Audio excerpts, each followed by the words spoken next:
அனைவருக்குமே வணக்கம். சற்று முன் கிடைத்திருக்கக்கூடிய ஒரு மிக மிக முக்கியமான செய்தி ஒன்று வெளியாகியுள்ளது. சற்று முன் செந்தில் பாலாஜி அமைச்சர் பதவி திடீர் ராஜினாமா, நீதிமன்றம் இறுதி தீர்ப்பு, இது மாதிரி செய்திகள் வெளியாகியிருக்கு. ஸோ இதை பற்றி தான் இந்த வீடியோவில் நம்ம முழுமையாக பார்க்க போகிறோம். ஸோ அதுக்கு முன்னாடி நம்ம சேனலுக்கு இப்போ தான் நீங்கள் முதல் முறையாக வந்திருக்கீங்க அப்படின்னா மறக்காமல் நம்மளுடைய சேனலை சப்ஸ்கிரைப் பண்ணி சப்போர்ட் பண்ணுங்கள்.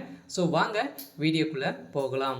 பார்த்தீங்கன்னா செந்தில் பாலாஜி அவர்கள் பார்த்தீங்கன்னா ஏற்கனவே ஒரு மிகப்பெரிய பிரச்சனைகள் தான் இருக்கா இல்லையா. ஏற்கனவே சட்டத்துக்கு விரோதமான பணம் பரிமாற்ற வழக்கில் சிக்கி அவர் பார்த்தீங்கன்னா 451 நாட்களாகவே புழல் சிறையில் இருந்தார் இல்லையா. ஸோ இதை தொடர்ந்து மீண்டும் பார்த்தீங்கன்னா இவர் மீது வழக்கு பதிவு செய்து மீண்டும் பார்த்தீங்கன்னா அரசுக்கு ரூபாய் 397 கோடி இழப்பை ஏற்படுத்தியிருக்காரு அப்படின்ற மாதிரி பார்த்தீங்கன்னா அதிரடியாக செந்தில் பாலாஜி மீது லஞ்ச ஒழிப்புத்துறை வழக்கு பதிவு செஞ்சுருக்காங்க. இந்த புகாரின் அடிப்படையில் பார்த்தீங்கன்னா அதிமுக கொடுத்த புகாரின் அடிப்படையில் தான் தகுந்த ஆதாரங்களோடு பார்த்தீங்கன்னா வசமாக சிக்கிய செந்தில் பாலாஜி அவர்கள் தான் இப்போ திடீர்னு அவருடைய அமைச்சர் பதவி ராஜினாமா செய்யணும் அப்படின்ற மாதிரி தான் டெல்லி மேலிடத்திலிருந்தே உத்தரவு வந்திருக்கும் நிலையில் தான் முதல்வர் ஸ்டாலின் அவர்கள் கடுமையாக விமர்சித்து இப்போ பார்த்தீங்கன்னா செந்தில் பாலாஜி அவர்கள் அவருடைய பதவி பறிபோகிறதாகவும் ஒரு பரபரப்பான செய்தி வெளியே இருக்குது.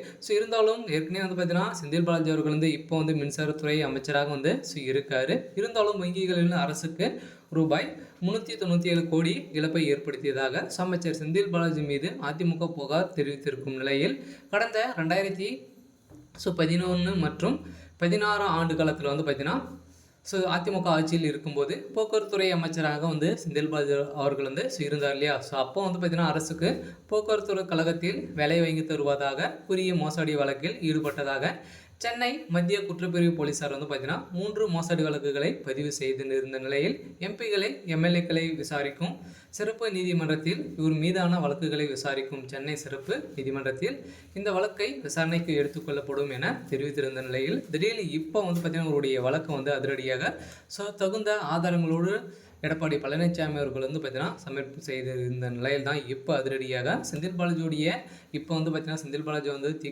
திமுக இணைந்து இப்போ திமுக மின்சாரத்துறை அமைச்சராக இருக்கார் இல்லையா. இதை தொடர்ந்து தான் பார்த்தீங்கன்னா இப்போ வருகின்ற சட்டமன்ற தேர்தலுக்குள்ளே திமுகவை ஒட்டுமொத்தமாக முடிக்கணும் அப்படின்ற ஒரே நோக்கத்தோடு தான் இப்போ பார்த்தீங்கன்னா அனைத்து கட்சிகளும் செயல்பட்டு வந்திருக்கும் நிலையில் இப்போ செந்தில் பாலாஜியுடைய கதையை முடித்தாங்க அப்படின்னா திமுகவுக்கு பார்த்தீங்கன்னா ஒரு மிகப்பெரிய இழப்பாக தான் இருக்கும். இதன் அடிப்படையில் தான் பார்த்தீங்கன்னா பாஜகவும் அதிமுகவும் செந்தில் பாலாஜி அவர்களை தான் டார்கெட் பண்ணி களத்தில் இறங்கி ஒரு மிகப்பெரிய சம்பவங்களாக தான் நடந்திருக்கு. இருந்தாலும் என்ன நடக்க போகுது அப்படின்றத வெயிட் பண்ணி பார்க்கலாம். இது மாதிரி செய்திகளை தெரிஞ்சுக்கணும் அப்படின்னா மறக்காமல் நம்மளுடைய சேனலை சப்ஸ்கிரைப் பண்ணிக்கோங்க. தேங்க்யூ.